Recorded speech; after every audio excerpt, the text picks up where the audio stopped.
Welcome to Cedar Fort Publishing and Media Behind the Scenes. I'm Valerie Lovelace, and today we have Heather Farrell, author of Walking with the Women of series, and her photographer for the series, Mandy Williams. Welcome, ladies. Hello. Good to be here. Thank you for having us. Yes, thank you for coming to talk with me remotely. Or where are you both at? So I live in Pocatello, Idaho. I live in Lund, which is close to Lava Hot Springs and Grace, Idaho. Okay, awesome. So you're both in Idaho, and I am in Utah today. Heather, so you have written how many books in this series do you have now? This is going to be our third book. We've written books about women in the scriptures, and we have Walking with the Women of the New Testament was the first one, and then we have Walking with the Women of the Old Testament, and then Walking with the Women of the Book of Mormon will be coming out very shortly. I think it should be coming within the next couple weeks, so that's pretty exciting to. And so your newest one, Walking with the Women of the Book of Mormon, tell me a little bit about the research that has to go into each of these books, because they're definitely more than just a storybook of here is a woman mentioned in one of these books and here's her story and that's it. You go into detail about all the situations going on around them and what could have happened. You have lots of sources. So what's the research like preparing to write one of these books?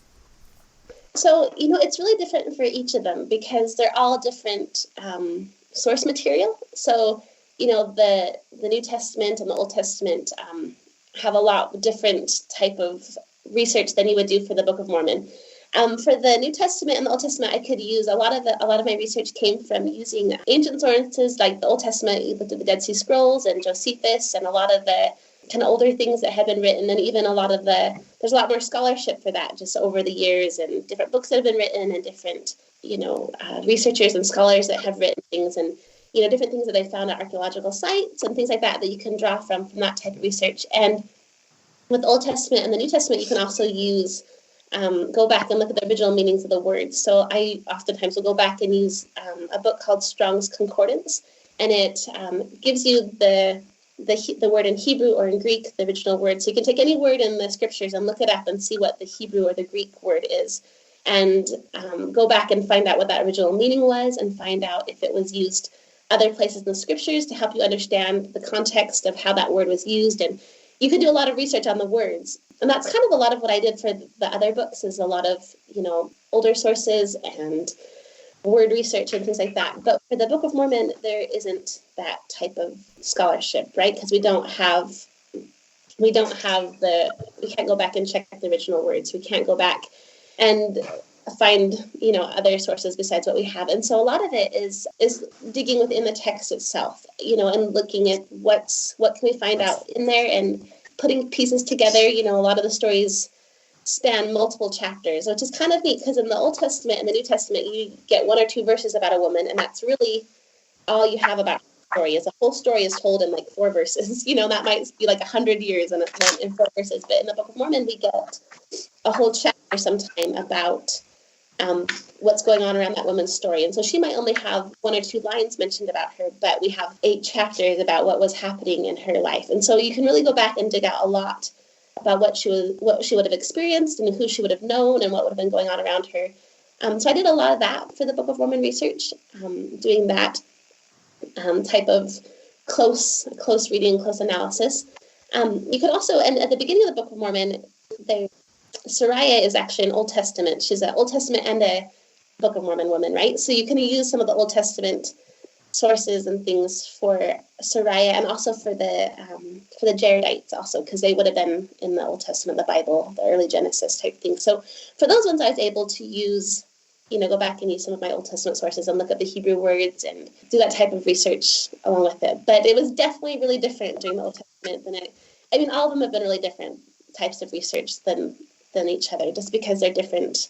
Because you're writing these books about the scriptures, surely you had some spiritual guidance as well. Yeah, it's really a sweet experience to research about these women, because, like you said, I do get like a spiritual insight or spiritual guidance, and I think that happens whenever you read the scriptures. You can connect with them on an intellectual level, right? Like what's going on, knowing the history, knowing all those things. And that's fun as well. But you can also connect with them on a spiritual level and understand the messages that the people are trying to give you and understand their hearts. And, whenever anybody writes something, they're trying to share a piece of themselves. And so when you read the scriptures, you are getting a piece of somebody else that lived thousands of years before, which is kind of awesome. And one of the reasons that I love the scriptures, because you can connect with people who are way, way gone, hundreds and thousands of years ago. And I feel like for the Book of Mormon, it was just that promise that we get from our prophets, that as you read the Book of Mormon, you draw closer to Christ. And I felt that as I did this time. I have to admit that I was a little nervous to do the Book of Mormon because I've been chastised by the Spirit several times because I love to spend more time in the Old Testament. That's kind of my favorite. And so I'll read the Old Testament, like, I need to go back and read the New Testament or the Book of Mormon. And so as I went back, though, this time and read the Book of Mormon, I just felt that power that comes when the prophets promised, the understanding about Jesus Christ and understanding his mission, and knowing that these women would have had a testimony of Jesus Christ.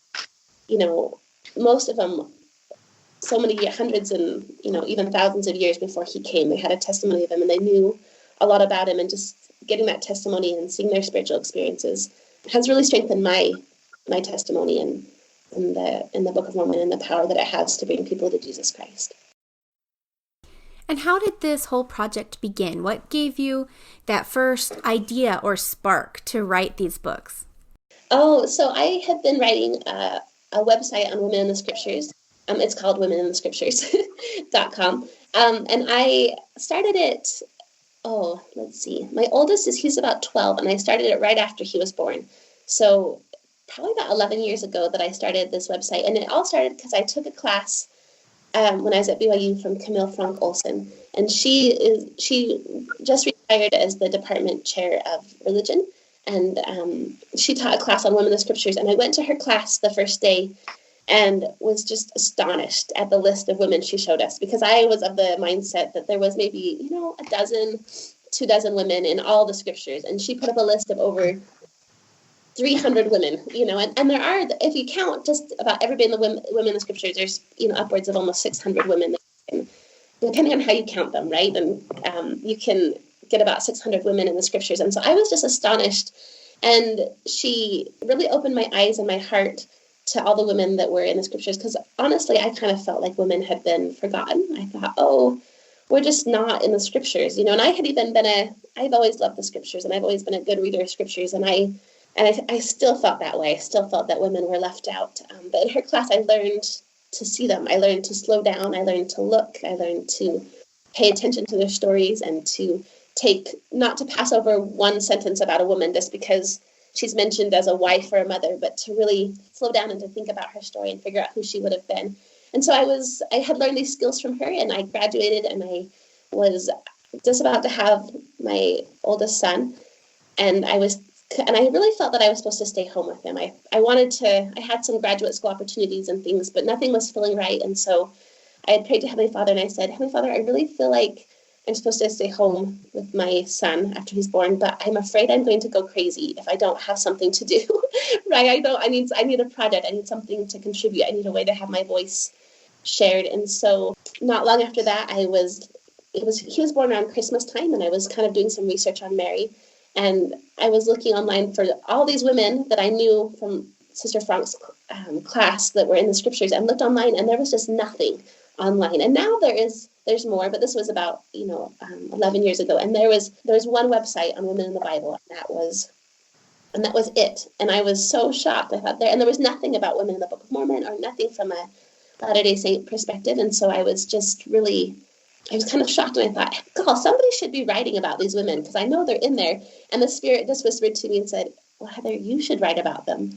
And I was really taken back, because I thought, I have no qualifications to write about women in the scriptures. I don't have a degree in Hebrew or Greek or religion or anything. I'm just I got my degree in public health. Like, this is not anything that I have a qualification for. But But I knew that the Spirit wanted me to do it, and I have always loved to write. And so I just started a blog and just started posting. I would study a woman, and I would post things that I was learning about her. And to my surprise, like, people were really interested in it, and it started to connect. And anyway, it's been amazing to see where it's gone, and just to see that hunger that there's out there for women all over the world and all different faiths. I've got letters from Muslim women in Indonesia that are grateful for the knowledge that they have about the different women in the scriptures, because I think that hunger out there for us to know these women is real, and a lot of the times we haven't been taught about them because their stories take a little bit more work to find out. But if we slow down and we find them, they're so exciting, and that's really what this whole project has become for me, is just to help women know that they are in the scriptures and to help them be able to find and see themselves. And my end hope with all my books and every time I speak and anything I do is that women are going to go to their own scriptures and open them up and start discovering them. Why do you feel like there's such an importance to write about the women in the scriptures? When the scriptures were written, they felt that it was, obviously they felt like it was important not to mention women too often, specifically by name. So, that's a really good question. And it's interesting too. I think you have to, because that is one thing I have heard people say, like, oh, well, those ancient people just didn't care about women. And I don't know if that's necessarily true, though we do have to remember that women didn't keep the records, right? So that's another thing I'm always like, women, you got to write down your stories. You have to be keeping we have to be keeping our history, because if we don't keep it, no one else is going to, right? And we don't want our stories told by somebody else, right? Like, we want to be able to tell our own stories, and so that's important. And so I feel like, though, if you look at the different types of scriptures that we have, like the Old Testament has over 350 women named in it, and about half those women have names. And so we really do have a lot. I'm sure that there are a lot more men named in the Old Testament, but that's really a lot of women. And I think as we read the Old Testament, we do see that that they did care about women, right? They didn't necessarily, they might not have the same perspectives or views that we have on them today, but I think that there's evidence in there that they did care, and that their names were important to them, and their stories were important, and that we do have quite a lot of them in there. And then for the New Testament, again, we have quite a few women's names and stories, but we have to remember the New Testament is written for a different purpose, right? The Old Testament was written as a history book. It was keeping history, and so in any history book, you're going to get more names and more stories. And in the New Testament, it's more of a testament of Jesus Christ. So we have a lot more stories about him, and we have a lot more story of letters and things like that, which is just different. But even there, we do still quite have we still have more.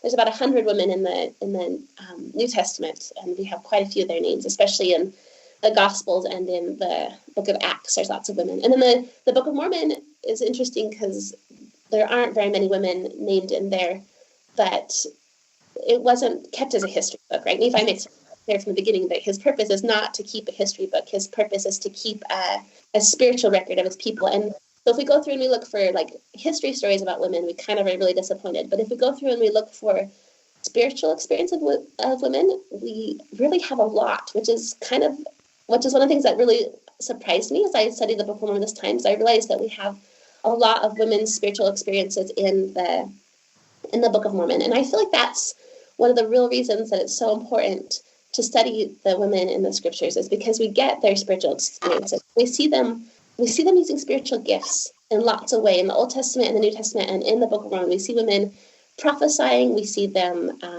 speaking in tongues, we see them interpreting scripture, we see them working miracles, we see them healing people. We see them doing all these things. We see them leading. We see them ministering. We see them doing all these types of things. And I know that for me, as I have studied the women, it has really made me realize what is possible, right? Like, I think sometimes as women, we think, oh, and I don't know. And I feel like it is changing, because President Nelson has been so bold, especially in this last conference, about telling women, like, to step into our power, right? Like, you have power and you have spiritual gifts, and you need to use them and develop them. Whereas I think for a long time, women really have felt like, oh, I can't do that, right? Like, I couldn't bless somebody. I couldn't heal somebody. I couldn't say that type of prayer. I couldn't do that, right? And I just feel like when we read the women in the scriptures, as we see that women did do that, right? And that they were able to be incredibly powerful and have incredible spiritual gifts and spiritual propensities. And for me, I feel like it awakened something inside of me. It awakened this memory of like, I could do that. If they did this, and it's in the scriptures, right? Then I'm capable of that type of power. Like I'm a sleeping giant inside, right? There's all this power that could be used. And on the flip side, also we see women use their spiritual gifts for really bad things too, right? Like we have women who, Jezebel and the daughter of Jared had incredible gifts, were incredibly intelligent, incredibly dynamic, incredibly misplaced those gifts, and they use them to destroy their civilizations, pretty much. And I just think that's a powerful, and President Nelson again warned about that too in conference, right? That if we lose the moral fortitude of our women, the world will not recover. And I thought that was so, I felt like he was like a Jeremiah right there, like, or like a Mormon, from an ancient prophet. It's like, oh, that's the message in the scriptures, is that when women use their powers for righteousness, it does incredible things. And when they use their powers for wickedness, it destroys. You were just talking about the importance of this, and I had a pretty strong impression one day when we were doing our first book about how important it is for women to know these stories. And I feel like in our society, our culture, there's so many women that feel beaten down, they feel lost, they might not feel included, or they might feel out of place even within our church in society. And there's a lot of influence right now, and there's a lot of good influence, and there's also a lot of influence that's tearing us away. And I just felt just this strong feeling that's why these things are coming forth, and you don't just see it just in our project, but there's a lot of books and a lot of women artists coming out, because I feel like it's this important era where I think Heavenly Father really wants our heavenly parents, they really want us to feel that love and to feel that we are valuable and that we have a place in this day in our. Yes. And one of the things, I haven't had a chance to read your first couple books, but I have read your Walking with the Women of the Book of Mormon. And one of the themes that I gleaned from it personally is that behind every prophet, behind every man in the scriptures, there is a righteous mother, or he has a righteous wife standing there beside him. We may not know their names. We may not know what their day-to-day lives were like, but we know they were there. What are some other themes that you feel like you incorporated into these books? I think that's a beautiful theme you're able to pick out, because it's so true that they're there, and we just have to slow down to kind of think about it. One of the things, and if you've read it, you're probably familiar with it, but one of the things that was so enlightening to me was as I studied and did some research, I realized that in any war throughout history, it's not just men who go to war, right? I mean, they're the fighters, but there's a whole backside to an army that has to go, that you have to have cooks, and you have to have nurses, and you have to have just the infrastructure, right, to take care of that huge army. So I just imagine all these armies marching out, right? You have Helaman's army and Moroni's army, and I mean, there's tons of armies, right, that go out. And just to realize that there was men that went behind with them, and we even have a couple scriptures that reference that, if you know what you're looking for, right? We know, like, oh, there's one scripture in. Excuse me, I should have had it out, but there's one scripture where it talks about during Moroni's army that they brought, that they sent provisions for 10,000 men and their wives and their children. And you think, why would they send provisions for 10,000 soldiers and their wives and their children? But you think, oh, those soldiers, the only way Moroni was going to get men to join his army was to make sure that when they left their families, that their families weren't behind starving, right? And that's true of any volunteer army throughout history. I found some references from the Revolutionary War. It talked about George Washington complaining about that his army was clogged up with pregnant women because he was like, we got to get all these pregnant women out of here. But the only way he could get men to join his army, because it was a volunteer army, was to make sure that their wives were taken and their families were taken care of, or else they would go back and plant their crops and take care of their families and not fight. And so Moroni was in the same situation. And so remembering that totally changes how you read all of the battles, right? They're not there, but they are there. And just seeing that is powerful. And so another theme of the Book of Mormon that comes across is also equality and inclusion of women in spiritual. And we don't know exactly how like progressive, Nephite culture was with equality between men and women. It might have been similar to the Old Testament times. It might have been totally different. We don't get a lot of clues about how equal or unequal things were. But we do get clues that spiritually women were considered on par with men. There's several scriptures in the Book of Mormon that talk about, actually, I'll just read one real fast. I was just thinking, I marked it here. Therefore, they were liberal to all, both old and young, both bond and free, both male and female, whether out of the church or in the church, having no respect to persons as having no respect to persons as to those who stood in need. And there's several more instances where we get that list, right? Where we get it will include women in the list of people who are equal in the eyes of God or who are equal in the eyes of the church. And I think that's powerful because we don't see that written out in the Old Testament or in the New Testament, right? We have to, in all of those ones, we really do have to insert ourselves.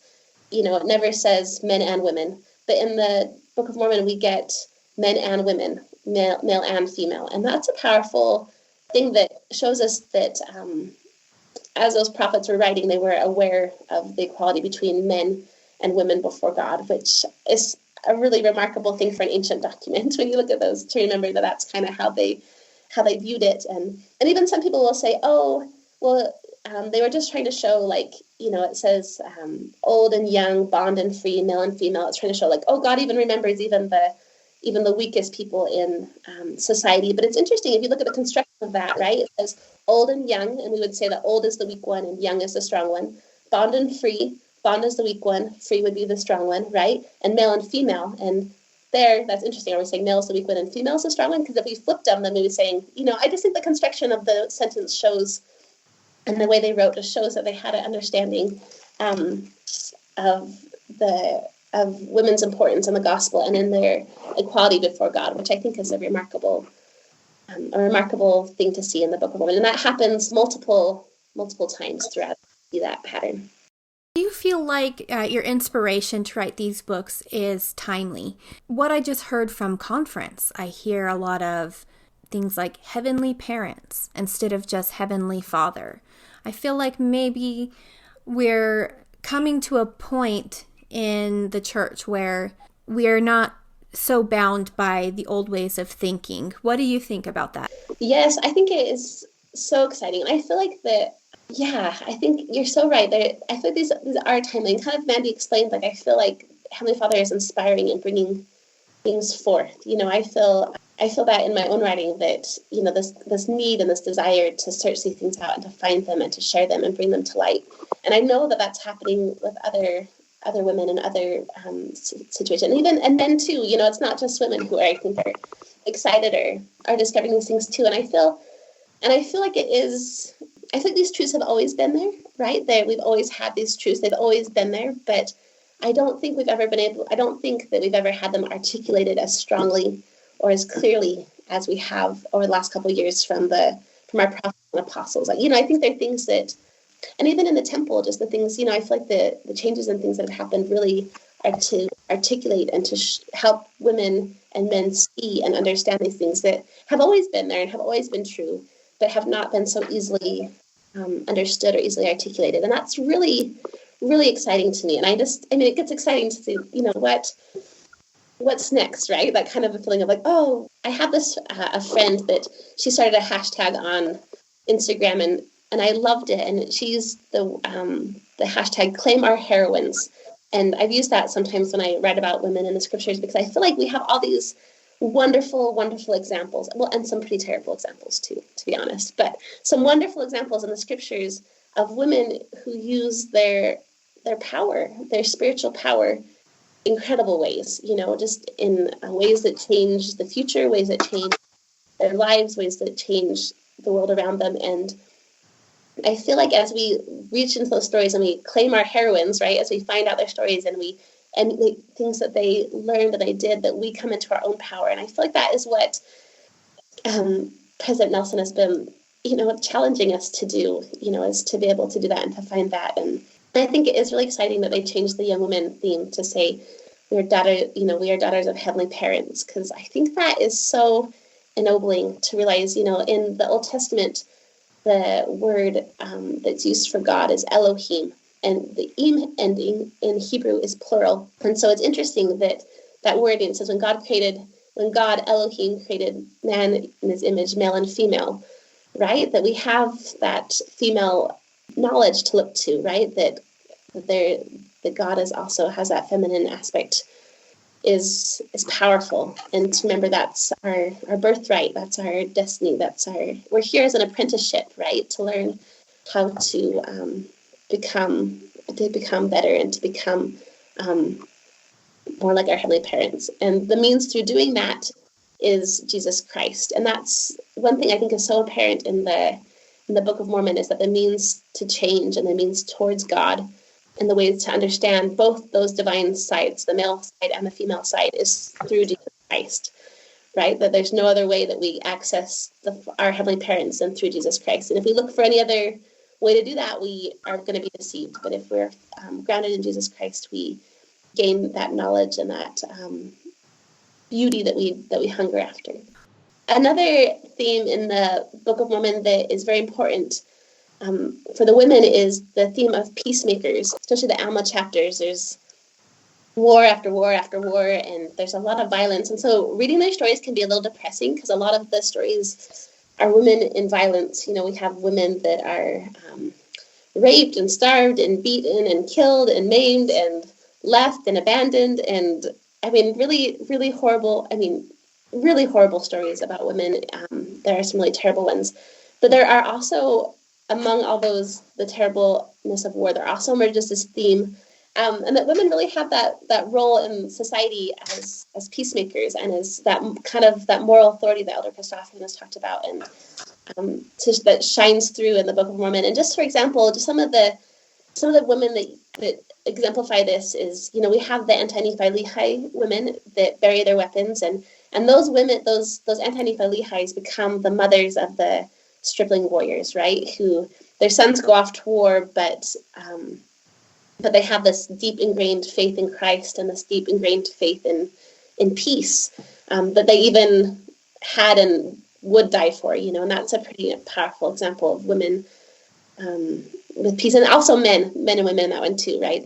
That we see that really shine in that story. The women, their testimonies shine in that story, the mothers of stripling warriors. And we also have the fair daughters of Noah.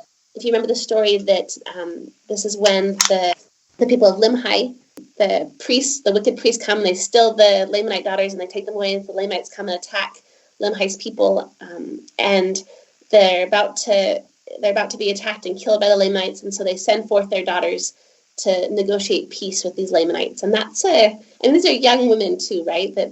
And you kind of think of it as saying, oh, they're just sending them to like a pretty face, but these young women go forward in like UN peacekeeping mission type thing, right? That they entrust these young women with a really powerful, important job, and they negotiate peace for their people.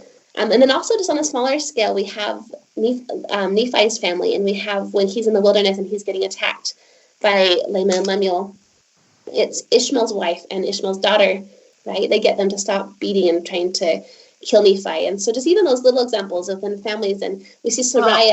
Oh, no, go ahead, Mandy. Yeah, jump in. Also, Nephi's wife, praying and pleading on the ship, and Sariah praying and pleading when Nephi was tied up. I thought was a great example of that too. Yeah, we see like big examples on UN peacekeeping missions, right? Or we see even within marriages or within families. And I think when we start to look for those peacekeepers and those peacemakers, Christ is the Prince of Peace, and all that peace comes from him. And so to see women acting with that power and acting with that ability to bring peace to their families and their faiths and to their nations is a really important theme of the Book of Mormon. So back when President Nelson did the challenge last year to read the Book of Mormon, it was a really great prepper for our book. And when I was reading about the Jaredites, Ether 2, verse 3, and they did also carry with them Desiree, which by interpretation is a honeybee, and thus they did carry with them swarms of bees and all manner of that which is upon the face of the land, seeds of every kind. I just instantly when I read that, I just had this image of a young woman carrying a beehive, and I loved it so much because I love the tie of the Book of Mormon to modern day Zion, and I just love that symbol of the beehive, and I love that symbol of Zion and how the Book of Mormon ties to our day.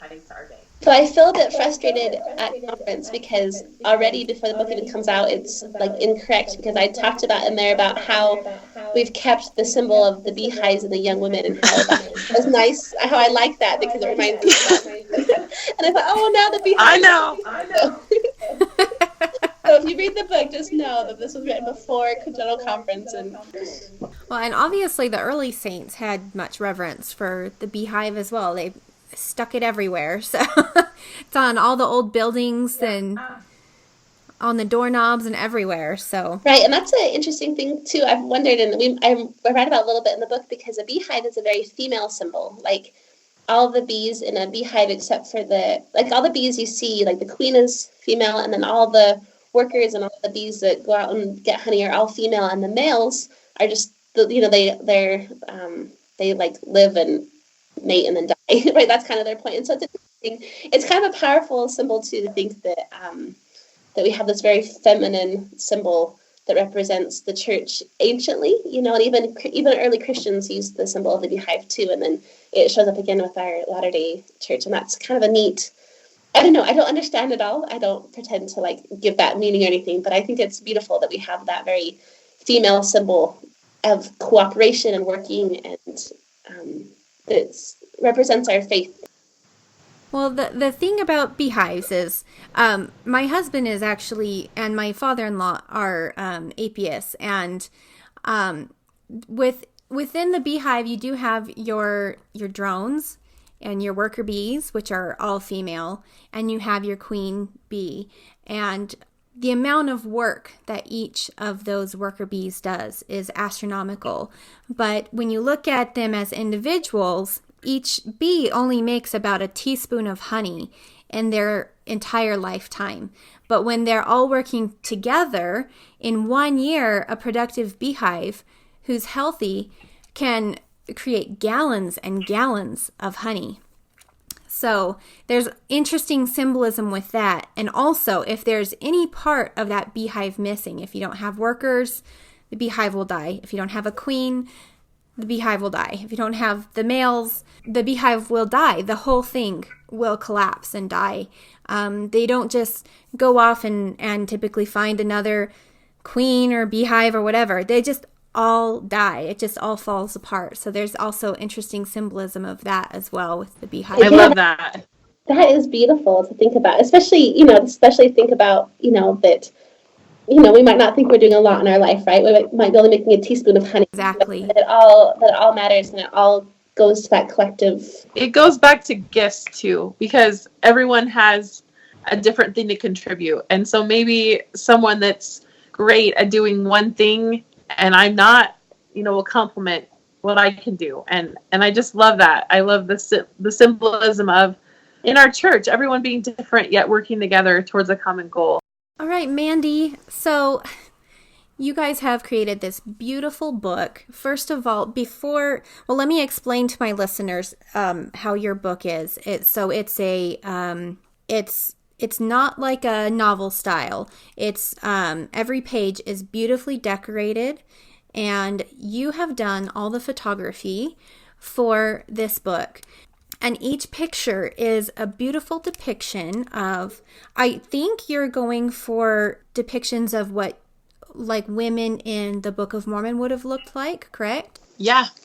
That's a challenge because, I live in Idaho. Obviously, there's a lot of guesswork. I've been watching the the church has put out the Book of Mormon stories, and I've done a lot of reading about, colors and what would they have had, and how would they have looked. And so it's a little confusing because, they talk about their parents being fair. They talk about them being light. They talk about the use of dyes and colors. And a lot of people think that in the older times it was just bland, everyone looked the same, and that's not what I found. But what I do, my most important goal, I guess, is I think about how I want to portray them, and I just want to tell the story. So the most important thing to me is that the expression, the setup tells the story so they can remember it.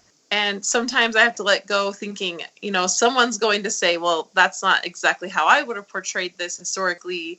But even the famous paintings of Christ were done during a totally different era, and so basically I came to the conclusion that the most important thing for me is that you can feel the spirit when you look at the pictures and that you remember the story. None of them are real models. They're all around me mostly. And I put a lot of thought into that, trying to make the person come to life.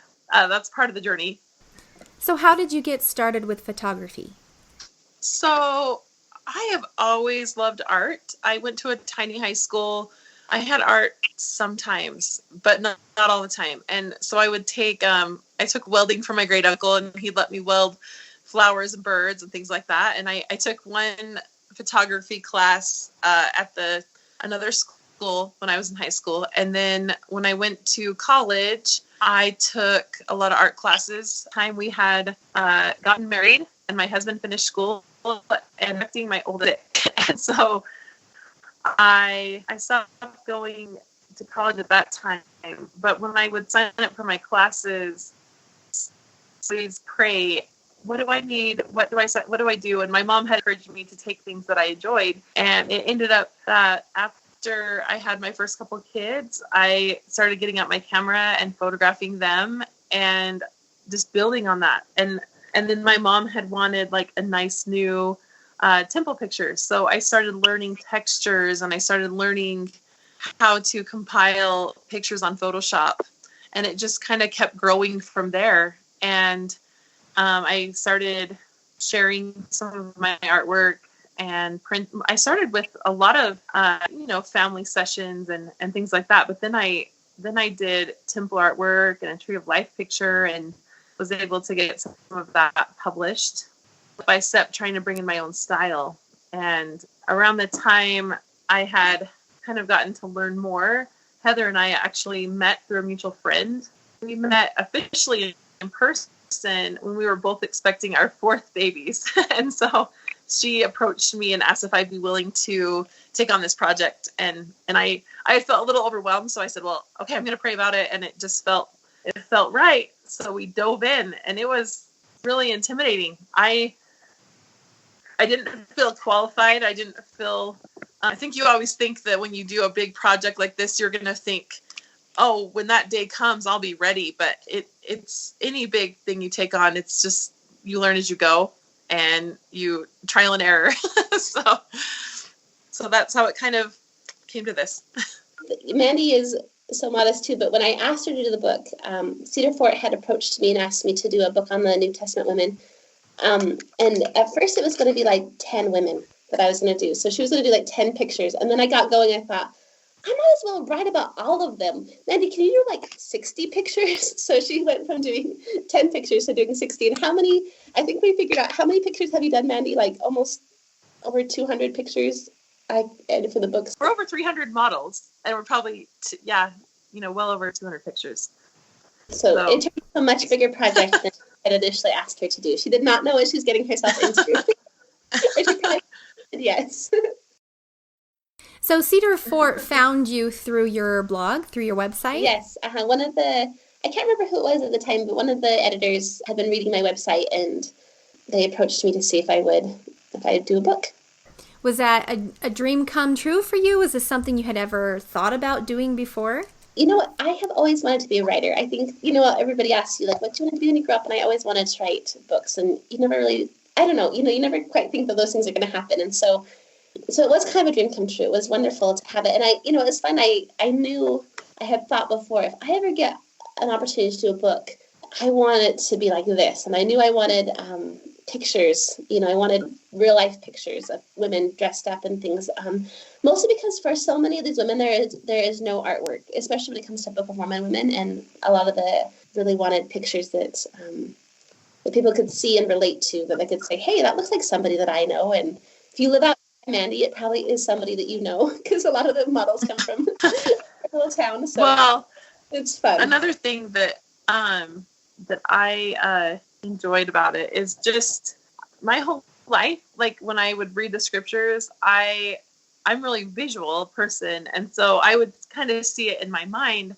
And I had thought a long time ago about pictures I would want to do. And I always thought, oh, but I can't do that because I'm not a scriptorian and I'm not qualified. I don't know the whole story. And so this was kind of like a perfect little marriage of Heather's skills with writing and then me being able to take a little liberty to bring the people to life. And so it's been really fun that way. So are a majority of your models people that you actually know? Mostly. Didn't know this about myself, but a lot of people tease me all the time. Well, wait, how do you know them? Or how do you know them? And I'm pretty extroverted, so I know a lot of people at different places, and a lot of them are people that I know, but I've totally approached strangers on the street before. So it's I sometimes if it's someone that I know and they haven't seen me in person, but I've seen them and I Facebook stalk them because I'm really good at Facebook stalking. I will send them my website so they don't think I'm creepy or something, like, okay, this is my site. Like I'm legitimate. I'm not just some widow online. These women we do the pictures of the good women and the bad women. And at first I kind of felt funny about doing the wicked women pictures, but you can learn just as much from them, if not more sometimes, from their story. And so the first couple of books, I have a lot of cousins. And so usually I'd ask my cousins to be the wicked women. You feel kind of funny just approaching someone in public and saying, you look a little shady. Can you please just dress up like a wicked lady? Since then I've branched out. I've asked friends, but it's pretty fun. So while you're doing these photo shoots, have you had any unique spiritual experiences? I have had a few where I feel, I'll mention those in a second, but where I feel the spirit beforehand. A lot of time though, it seems like it's kind of in the moment. Like I'll think, oh my goodness, I have all these things to get ready. I'm going to on the location to meet these people. I'm trying to pack a bunch of fabric costumes and things into my car. And I just feel rushed and hurried. And then when I get there, I really try to get the model, take them aside and say, okay, can you please just have a prayer with me? And I usually just pray for help. And it seems like almost probably every time that happens, I just feel, okay, we can do this. This is going to work out. And there's been a lot of happy things happen. Sometimes just the lighting being perfect. I never know. Like I have an idea when I go into it what I want it to look like, but every person looks different, pose different ways, or sometimes the model will throw in their idea, and it sometimes comes out close to what I'm imagining, and sometimes it's like a happy accident and it's different. As far as story before, I know the woman with the issue of blood, that was one where I was sitting in church one day, and there's a woman in my ward, and she's one of my friends, and I know she'd been really struggling, and I know she struggles with depression, and she wasn't someone I had first thought about using, and I just felt the strongest feeling, you need to use her for this picture. She had the most expressive eyes. That's one example. Another example I use a lot at our firesides, around the time we were doing this New Testament book, which was our first book, my mom, she was in a car accident when I was about 6. And so she'd had some back injuries that didn't show up until later on. And she had this horrible back pain around where her back had been fused and was going numb. Like it was going up really, her legs would go numb, and she was in this horrible pain, and she was still young. And I would just cry and pray for my sweet mom, because I just felt so bad for her. She'd been given basically no hope. And that year, as I prayed for her, she was able to find a miracle and find out what the problem was. And it was like a bone spur they couldn't see on the MRI. And anyway, but because of that, I picked her for a specific story. And I'm just going to read the scripture for you. But it's a woman with the spirit of infirmity. And it's Luke 13:11-13. And behold, there was a woman which had a spirit of infirmity 18 years, and she was bowed together, and could in no wise lift up herself. And when Jesus saw her, he called her to him, and he said unto her, Woman, thou art loosed from thy infirmity. And he laid his hands on her, and immediately she was made straight and glorified God. And so when my mom had that healing occur that year, I knew I needed to have her for this picture. Almost every story that deals with infertility, I picked someone that has dealt with infertility, because that's such a big issue. And there's a lot of stories of infertility in the scriptures, isn't there? There is. Just like we seem to be having an increased issue with that nowadays as well.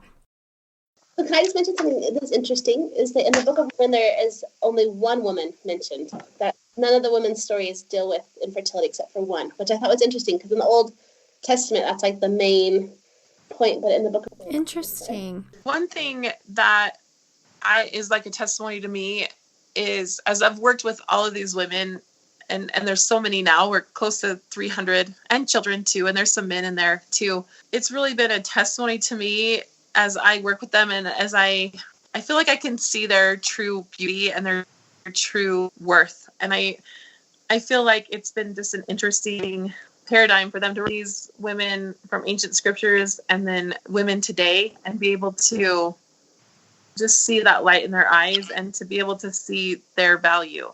Thank you. So what's next for you? Let's start with you, Heather. What are you working on now? What are you doing next? Well, Mandy, it's funny, whenever we get done with a book, we're like, we're done. We don't ever want to do another one, because it's a lot of work. And we both have 6 kids, so it's good. Everyone seems like we have another baby and another book. So it's been a big job. But anyway, I don't know, we were thinking, we haven't even asked Cedar Fort yet, but we would love to do, I'm thinking we might do a Walking with the Women of the Doctrine and Covenants might be another thing in the works if Cedar Fort will go for it, because that would be a neat one to do. Really right now, I have been working a lot on my website. It started out as a blog, and blogging has kind of really changed, kind of gone the way of the internet. And so I'm working right now with a web developer to really change my website to be more of a book, kind of online, to be like I want it to be the resource for women in the scriptures and in the Bible on the internet. Like when people go to look for a woman in the scriptures, it'll go to my website. So I'm really trying hard right now to get that all up and going, which is a lot of work, just putting that together. And next, I'm not quite exactly sure what's next. I've been working on some study guides, some things that I would like to do, especially my daughter. She is 10, so she's been gaining a love for women in the scriptures and wanting to study her scriptures. And so she was asking me a while ago, who could I study, Mom, and who could I? And so I've been just writing little things for her to go study the scriptures. And I thought, this could be good. Maybe other girls would be interested in this. So I've been working on some kind of little study guides for younger women, just to help them get into the scriptures and to find that love young. Because I think the younger they can get it, the younger that they can see themselves and see those stories and those role models, the better. So. And how about you, Mandy? What are you working on, and what is next for you? I'm always working on projects, even though I have too many at the time. Mostly my artwork. I have some artwork through Altus Fine Art, and I just adding more and more temple pictures. I want to do some more motherhood artwork and maybe some more pioneer artwork.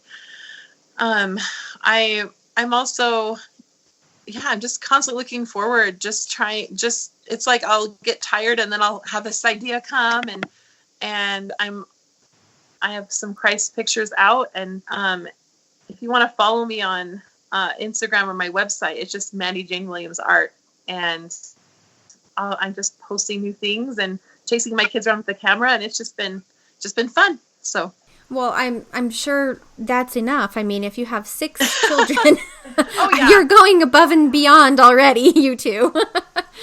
Actually, let's be honest. My next project is, well, my daughter's almost 8. She's getting baptized. So I'm trying to find my laundry pile and, tidy up the house from our last book project, dash away all the fabric and costumes. So pretty much what I'm doing. And where can people find you, Heather? The website is womeninthescriptures.com. And also on Instagram under Women in the Scriptures, and on Facebook on Women in the Scriptures, so people can follow me there too. Oh, yeah. I'm on Facebook too. So, yeah, follow us both, and our book will be coming out soon. We're excited.